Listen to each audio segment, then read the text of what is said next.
Hello students, acid base and salt chapter के second part में आज हम करेंगे chemical properties of acid and base. तो शुरू करिए हम केमिकल प्रॉपर्टी से।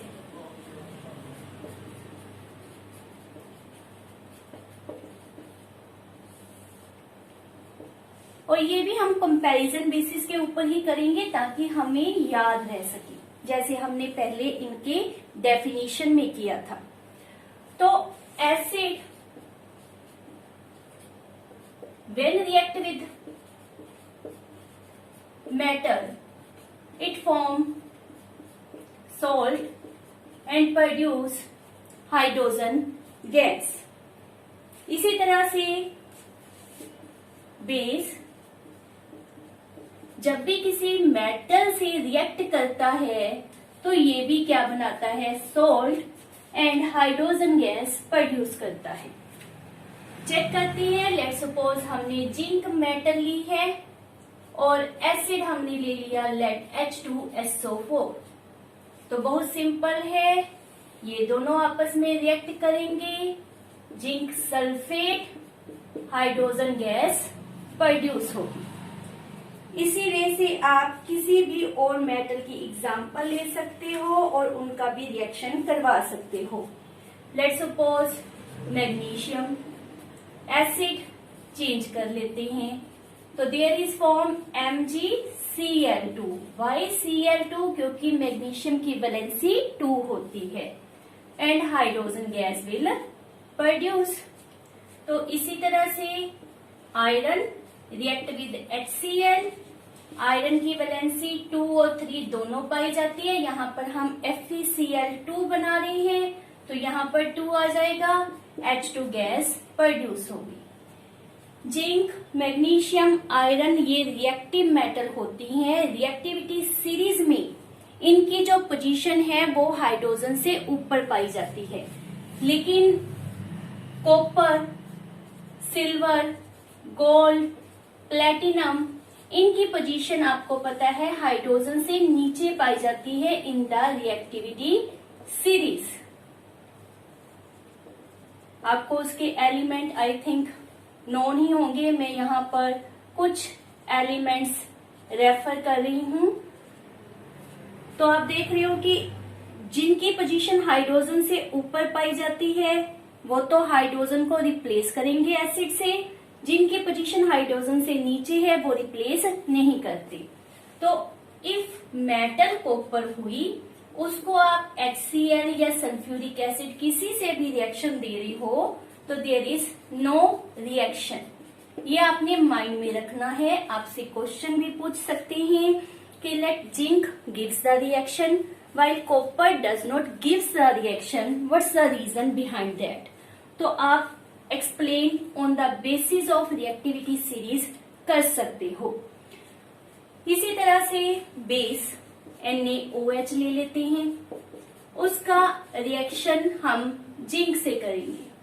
तो हम कह रहे हैं कि क्या प्रोड्यूस होना चाहिए, H2 गैस। ये तो आप अपने माइंड में रख ही लो। H2 प्रोड्यूस हो रहा है तो it will be 2। What is left, Na2ZnO2। इसको हम कहते हैं सोडियम जिंकेट। नाउ इसके लिए एक टेस्ट भी होता है, वो भी माइंड में रखो कि हाइड्रोजन गैस की टेस्टिंग कैसे की जाती है। Let's suppose it's a test tube, इसमें जिंक प्रेजेंट है, उसके ऊपर आपने एसिड या फिर बेस को ऐड किया है, एसिड या फिर दोनों में से एक, ठीक है। तो आपके पास यहाँ पर साल्ट बनेगा और H2 गैस एवोल्व होगी।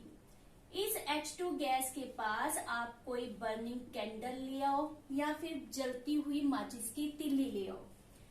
तो ये जो माचिस की तिल्ली है या बर्निंग कैंडल है, ये पॉप साउंड प्रोड्यूस करेगी, जिससे पता चलेगा कि यहाँ से एक combustible gas that is hydrogen gas release हो रही है। तो ये हाइड्रोजन गैस की टेस्टिंग के लिए टेस्ट होता है।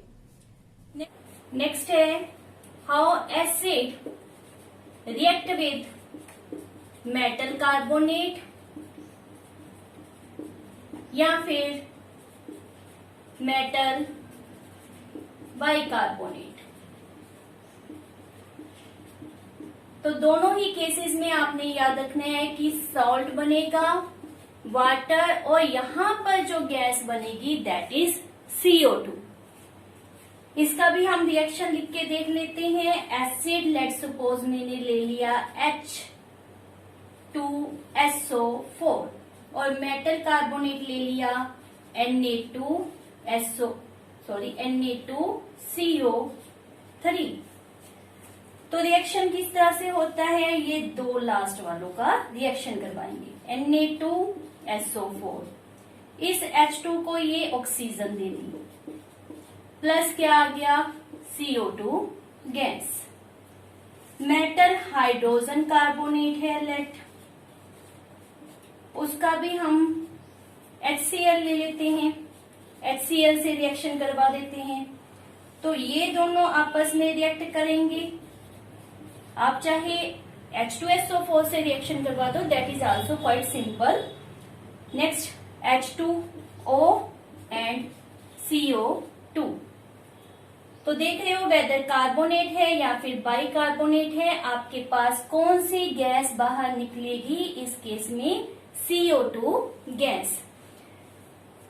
अगर हम बेस की बात करें तो बेस के लिए दिमाग में रखो कि वेदर मेटल कार्बोनेट है या मेटल बाइकार्बोनेट है, बेस नॉट गिव रिएक्शन, इसमें रिएक्शन नहीं होगा।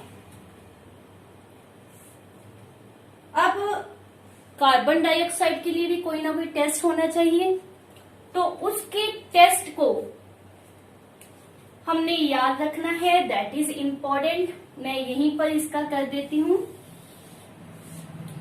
एसिड का ये हम कर रहे हैं। कौन सी गैस निकल रही है, CO2 गैस। तो टेस्ट करने के लिए CO2 गैस को हम लाइम वाटर से क्रॉस करवाएंगे। ये क्या मैंने मेंशन किया है, लाइम वाटर, और दूसरा नाम इसका क्या है, कैल्शियम हाइड्रोक्साइड। तो क्या होगा, ये इससे रिएक्ट किया CaCO2, सही नहीं लग रहा, तो इनफैक्ट एक ऑक्सीजन इधर से ले लेगा, क्या बन गया CaCO3, और लेफ्ट इज वाटर। ये जो है इट इज कलरलेस, और जब ये बनता है तो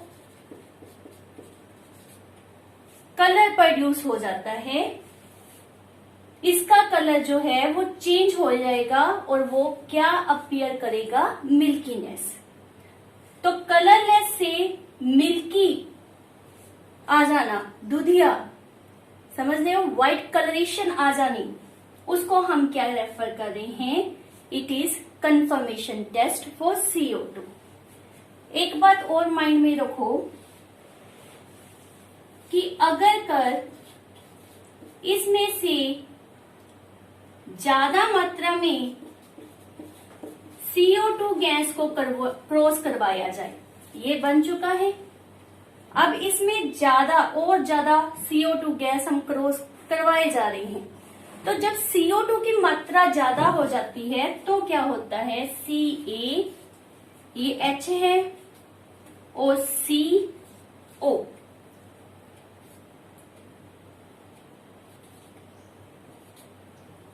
मेटल हाइड्रोजन कार्बोनेट, चेक करो, हाइड्रोजन 2 है, 2 लिख दिए, कार्बन आपके पास 2 है, 2 लिख दिए, ऑक्सीजन 3 और ये 3, 6, तो ये पूरा हो गया।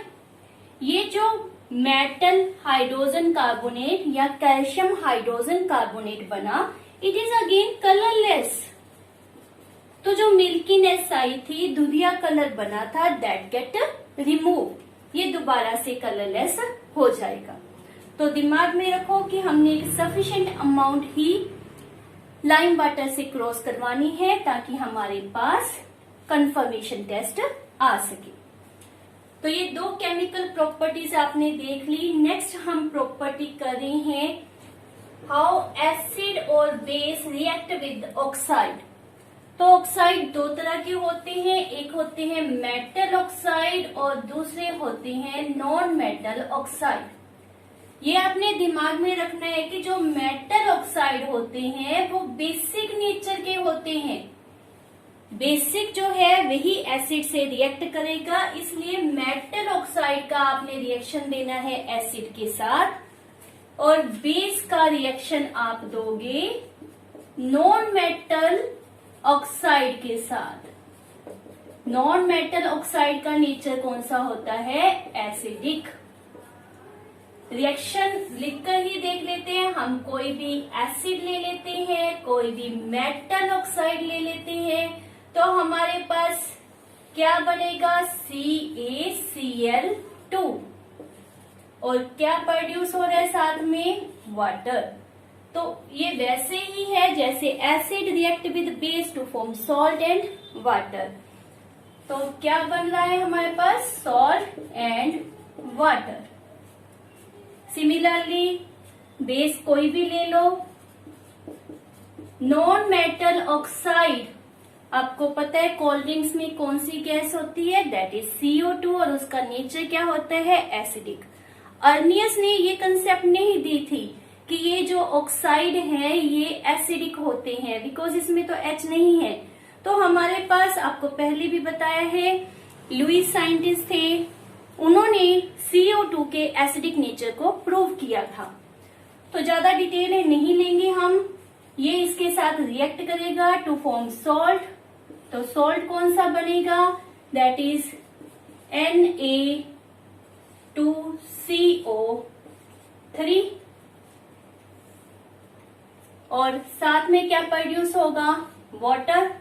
चेक कर लेते हैं, ऑक्सीजन 4 और हाइड्रोजन 2। तो इस तरह से एसिड और बेस जो हैं वो ऑक्साइड के साथ रिएक्शन करते हैं। This is the chemical properties of acid and base. ये भी आपको पता ही है,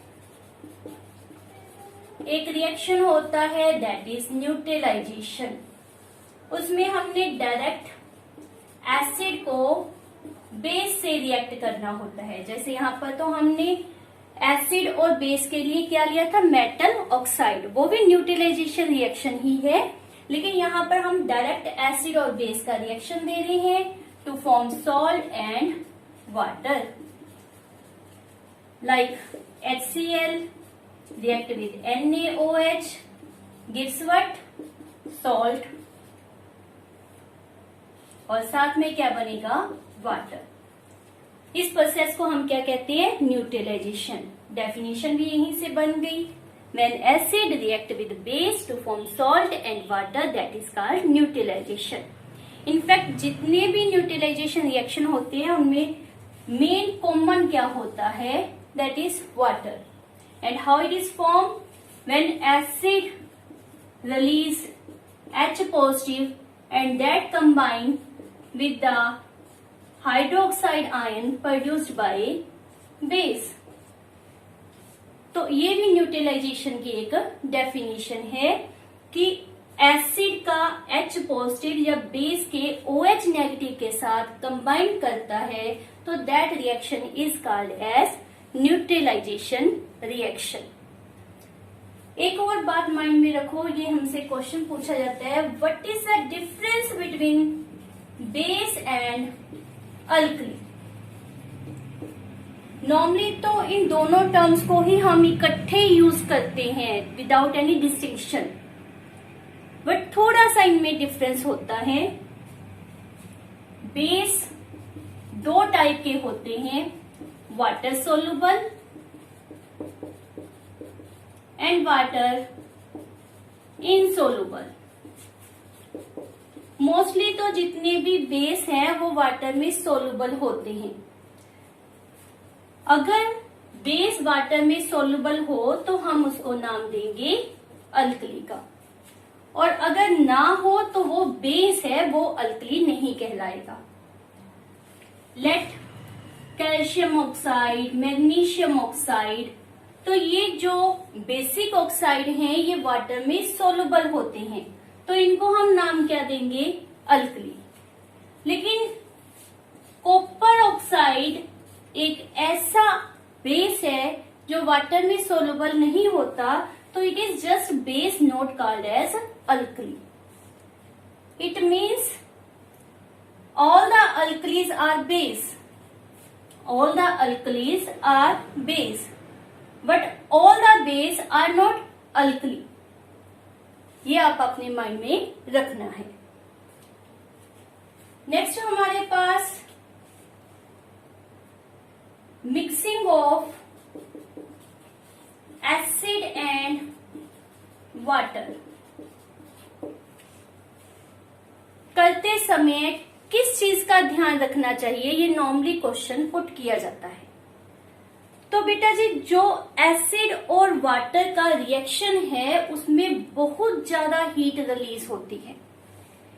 that is exothermic in nature.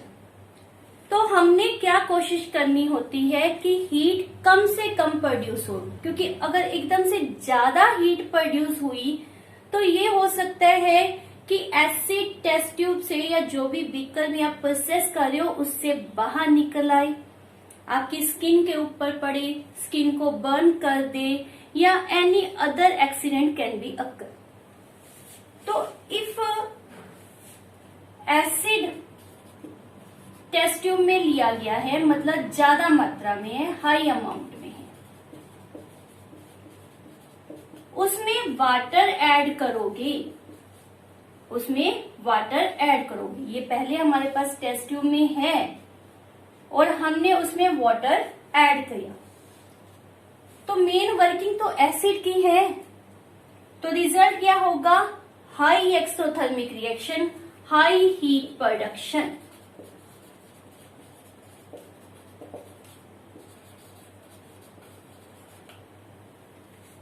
तो इस तरह से हमने कभी नहीं करना. हमने क्या लेना है? टेस्ट ट्यूब में वाटर लेना है ऑलवेज,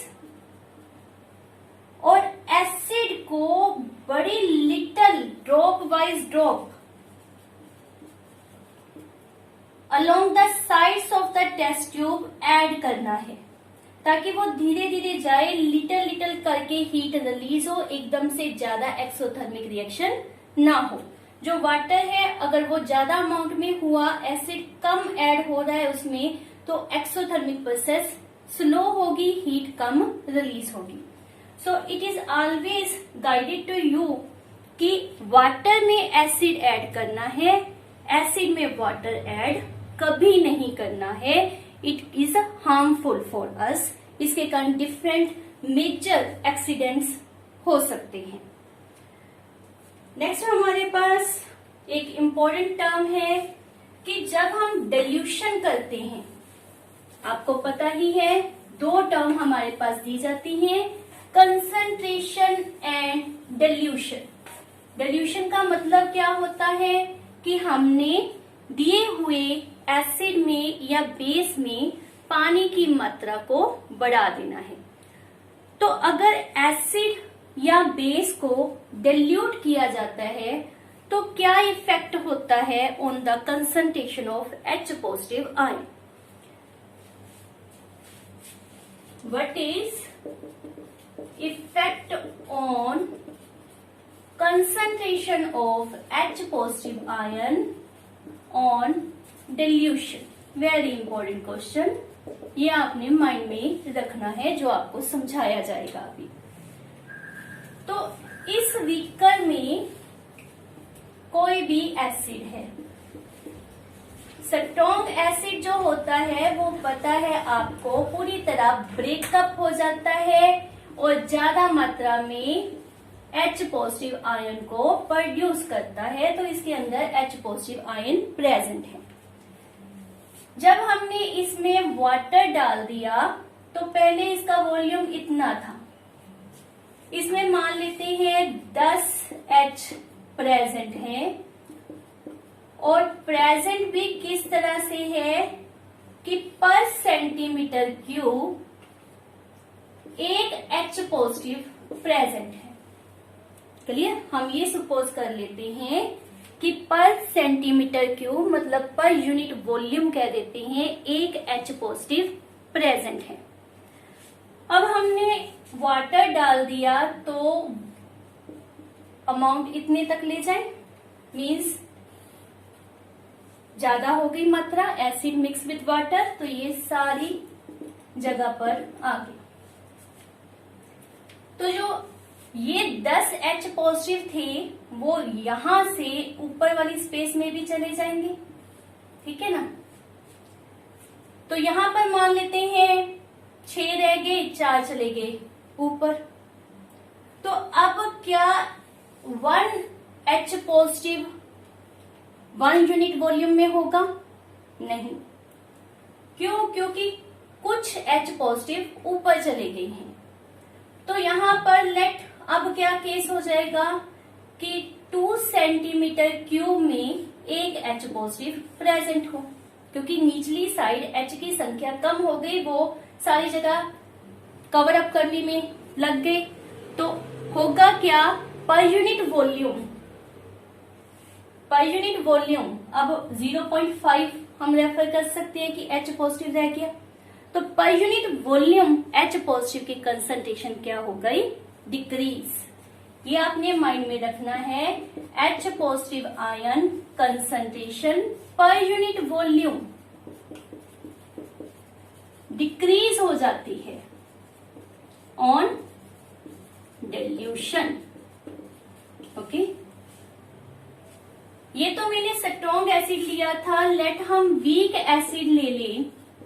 और हमने क्या पढ़ा है कि वीक एसिड पूरी तरह से ब्रेकअप नहीं होते, वाटर हेल्प करता है। वाटर में एक डाइलेक्ट्रिक फोर्स होती है, वो भी मैं अभी आपको समझाऊंगी, जो कि एसिड को या स्पेशली वीक एसिड को ब्रेकअप करने में हेल्प करती है। तो हो सकता है,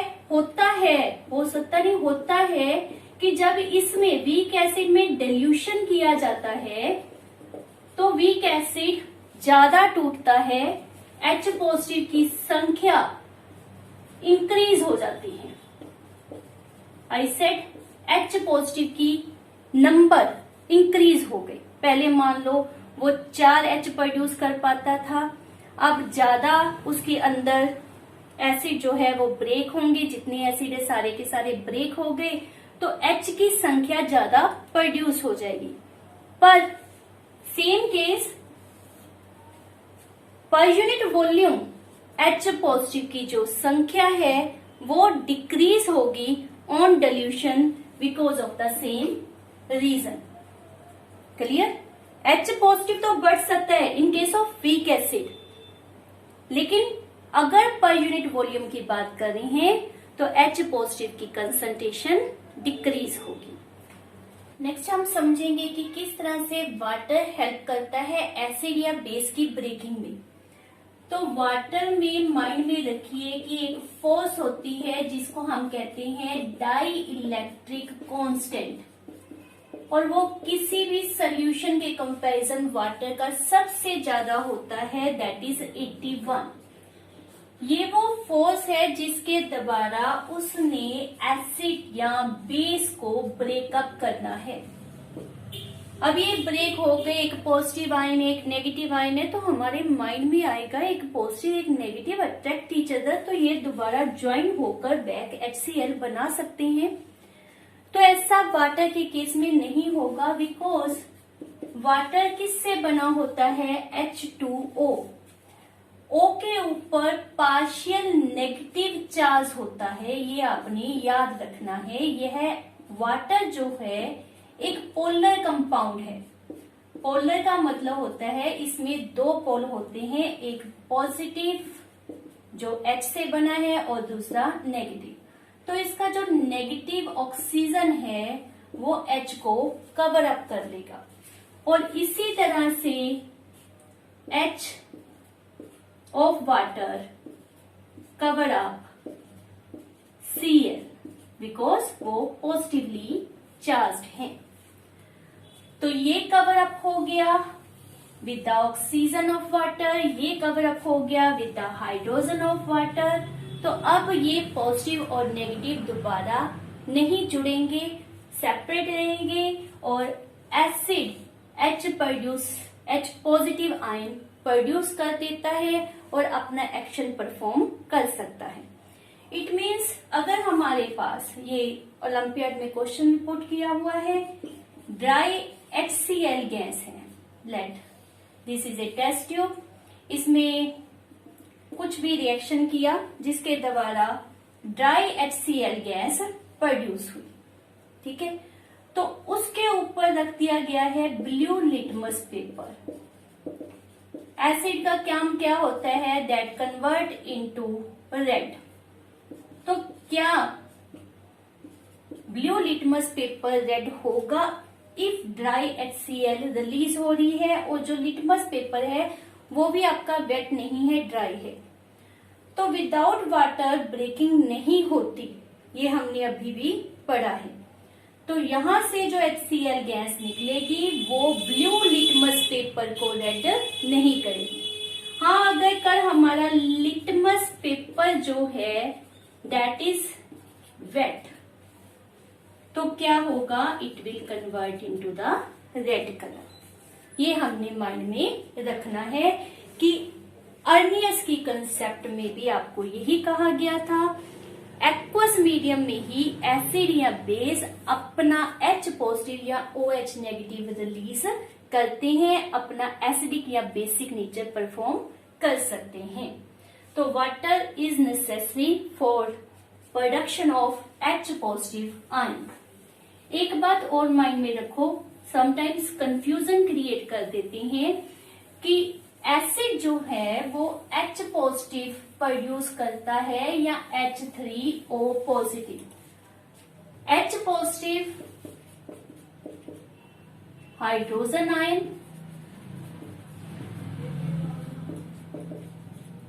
H3O पॉजिटिव हाइड्रोनियम आयन।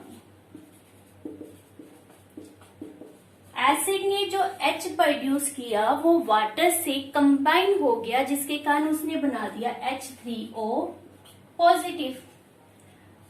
तो वेदर आप कह रहे हो कि एसिड H पॉजिटिव प्रोड्यूस कर रहा है या H3O positive ion in aqueous medium produce हो रहे हैं, that is one and same thing.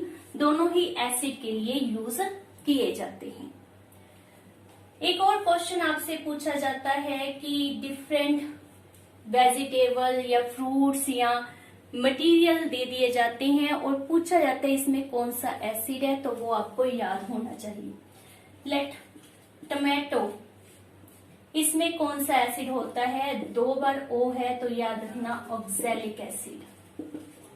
Vinegar बहुत बार पढ़ चुके हैं, एसिटिक एसिड। कर्ड दही में, दैट इज लैक्टिक एसिड। ये पेपर में जरूर पूछते हैं, NTSC एग्जाम्स में भी ये आपसे पूछा जा सकता है, तो ये जरूर आपने याद रखने हैं। Protein have amino acid. और हम एग्जाम्पल क्या रेफर कर सकते हैं, लेमन, सिट्रिक एसिड। एक बहुत इंपॉर्टेंट होता है टार्टारिक एसिड, इसके बारे में आप आगे भी साल्ट जब हम करेंगे तब पढ़ेंगे। और यह किस में होता है, टर्मरिन में, दैट इज इमली।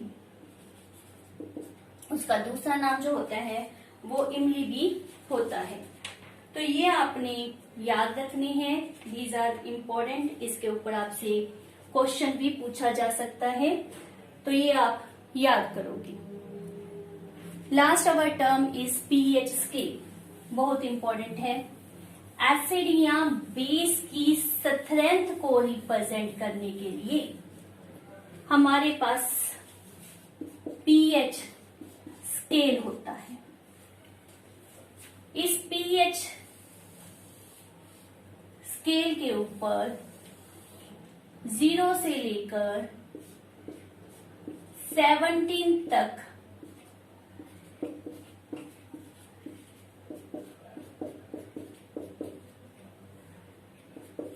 नंबर होते हैं। फर्स्ट ऑफ ऑल pH का मतलब आपने समझना है, जिसका मतलब होता है पोटेंस द हाइड्रोजन, और सिंपली आप कह सकते हो that is power of hydrogen.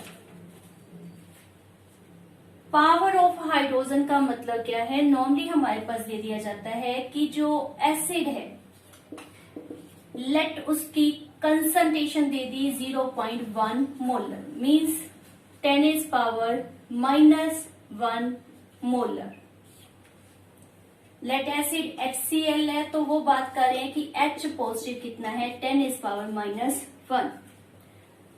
तो हमने इसको pH में जब दिखाना है तो we are simply concern with power of 10। वो माइनस में दी होती है तो हमने उसका क्या ले लेना है, magnitude.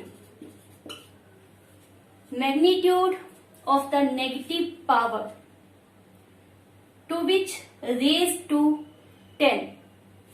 Again I repeat, magnitude of negative power to which 10 must be raised to express the concentration of hydrogen ion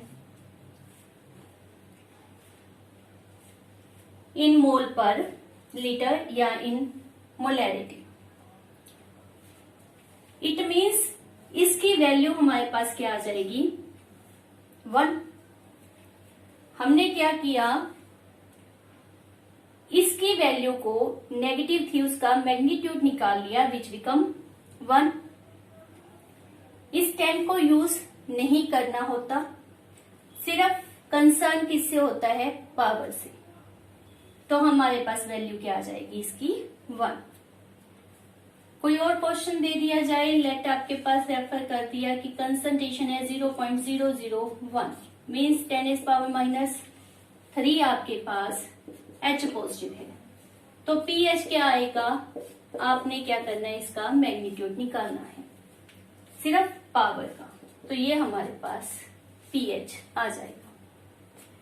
pH जो होता है वो 0 से लेकर 14 तक लाई करता है। क्या 14 से अबव या 0 से बिलो हो सकता है, लेकिन practically on earth it's not possible. ये आपने माइंड में रखना है, इसलिए हमारा स्केल जो है 0 से 14 तक होता है। ये जो सेंट्रल नंबर है 7, ये न्यूट्रल को रिप्रेजेंट करता है, इट रिप्रेजेंट न्यूट्रल। 7 से बिलो नंबर एसिडिक के लिए होते हैं और 7 से अबव बेसिक के लिए। जैसे जैसे आप इस तरफ मूव करोगे बेसिक करेक्टर इंक्रीज, जैसे जैसे इस तरफ मूव करोगे एसिडिक करेक्टर इंक्रीज, इसलिए मैंने एरो साइन वैसे शो किए हैं। 1 2 3 यहां तक स्ट्रॉन्ग बेस होता है, 1 2 3 यहां तक मॉडरेट बेस होता है, 1 2 3 यहां तक वीक आ गया। Again 1 2 3 weak acid, 1 2 3 moderate, 1 2 3 strong. तो आपके पास इस तरह से भी पूछा जा सकता है कि वैल्यू 13 है, एक वैल्यू 11 है, बताओ कौन सा स्ट्रॉन्ग बेस है, तो आप मेंशन कर सकते हो। आपसे ये भी पूछ नहीं सकते हैं कि एक का pH 3 है, एक का pH 11 है, बताओ कौन सा एसिड है, तो आप मेंशन कर सकते हो कि जिसका pH 7 से बिलो होगा वो क्या होगा, एसिड। एक हमारे पास यूनिवर्सल इंडिकेटर आता है जिसमें भी 0 से लेकर 14 तक कलर दिए होते हैं। वो कलर आपने कैसे याद करना है, लाइक द विबग्योर।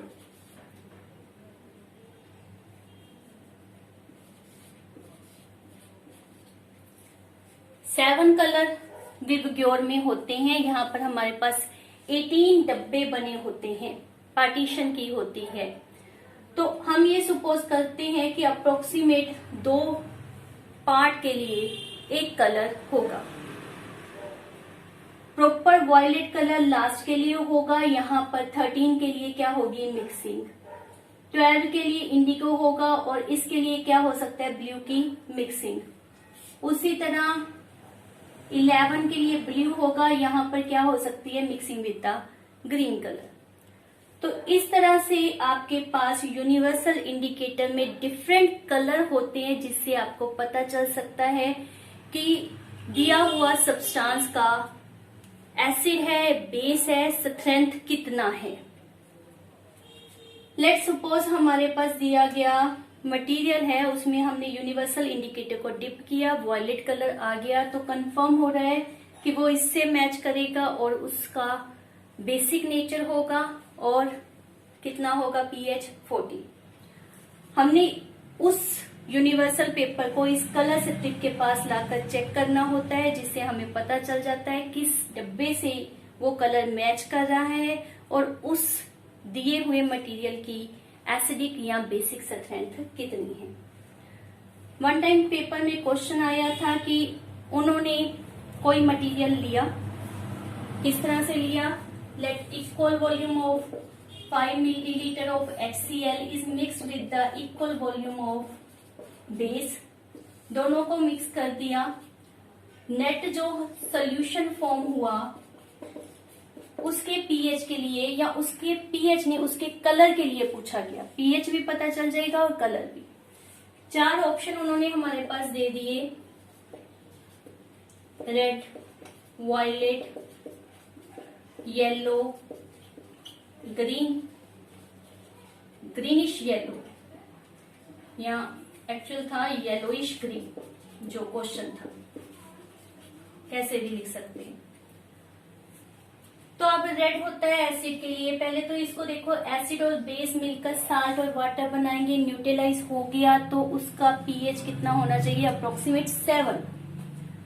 तो 7 के लिए क्या पॉसिबिलिटी लाई कर रही है, ये 3 हो गए पिछले 6 कलर के लिए, ये 3 हो गए अगले 6 के लिए। इन बिटवीन आपके पास क्या आ रहा है, ग्रीन। तो जहां पर आपको ग्रीन कलर मिलेगा वो हमारे पास किसके लिए होगा, न्यूट्रल के लिए। तो यहाँ पर कंप्लीट ग्रीन का तो ऑप्शन नहीं है, हमारे पास क्या है, yellowish green. So that is our answer. इस तरह से pH स्केल, यूनिवर्सल इंडिकेटर हमारी हेल्प करते हैं to find out the strength. It is all about chemical properties of acid, base, acid से जुड़े हुए क्वेश्चंस जो हमने डिस्कस किए। pH scale is very important. Next video में हम करेंगे अबाउट द साल्ट। तो नेक्स्ट वीडियो भी जरूर देखें और इसमें जिन पॉइंट्स को मैंने मेंशन किया है अपनी मेमोरी में पूरी अच्छी तरह से होल्ड कर लो, अच्छी तरह से उसको समझो।